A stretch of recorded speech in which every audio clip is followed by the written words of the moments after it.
Hello বন্ধুরা, আজকে দুপুরে রান্না শুরু করা যাক। চলো, আমি কী রান্না করছি তোমরা দেখে নাও। আজকে রান্না রেডি করে ফেলেছি। দেখো, এখানে রুই মাছ, করলা ভাজি হবে, কুমড়ো ভাজি, পটল ভাজি হবে, সাথে হচ্ছে রুই মাছের ঝোলে আলু আর কচু করবে, আর এখানে ভাত আর আমার জাদুর ডিব্বা। চলো তাহলে শুরু করা যাক। গ্যাস ধরিয়ে দিলাম, ভাতের ডেক চাপিয়ে দিলাম, কড়াই চাপিয়ে দিলাম, তেল দিয়ে দিলাম মাছ ভাজি করার জন্য। প্রথমে মাছগুলো ভেজে নেব।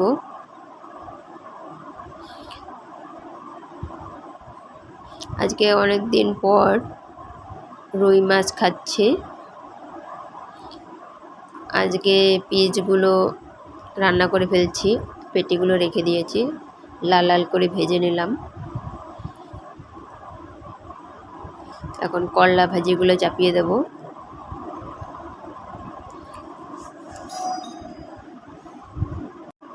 করলা ভাজিগুলো ভেজে নিচ্ছি আগে।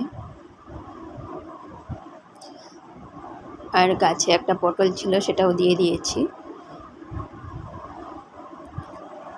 ভাজি হয়ে গেল। এখন মিষ্টি কুমড়ার ভাজি চাপানোর জন্য লবণ, কালো জিরা দিয়ে দিয়েছি। মিষ্টি কুমড়া ভাজি কার কার ভাল লাগে? আমার তো খুব ভাল লাগে, ফেভারিট। মিষ্টি কুমড়া যে কোনো তরকারি, ভাজি, চপ সব ভাল লাগে। কালো জিরা দিয়ে ভাজি করে নিলাম। দেখো কি সুন্দর দেখতে হয়েছে।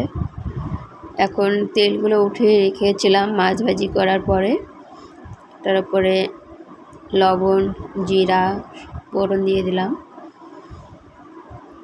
এখন সবজিটা চাপিয়ে দিচ্ছি। আমার জাদুর ডিব্বা থেকে সমস্ত মশলা দিয়ে দিচ্ছি। জিরা গুঁড়ো, ধনা গুঁড়ো, লবণ, হলুদ আর হচ্ছে লঙ্কার গুঁড়ো দিয়ে লাল লাল করে ভেজে নিলাম। জল দিয়ে দিচ্ছি। অল্প অল্প করে জল দিয়ে কষালে খুব ভালো হয়। ঢেকে দিলাম, একটু সেদ্ধ হবে। এখন একটু ভাজাভাজি করে তারপরে আবার জল দিয়ে দেব। এদিকে ভাত হয়ে গেছে, নামিয়ে দিলাম। ভাজাভাজি হয়ে গেছে, জল দিয়ে দিলাম। মাছের টুকরোগুলো দিয়ে দেবো এখন, তো একটু ভালো সেদ্ধ হয়। একটু কড়া ভাজি করেছি যাতে একটু সেদ্ধ হয়, লবণ টবণ ঢুকে যায়। হয়ে গেল আমার তরকারি, নামিয়ে দিলাম।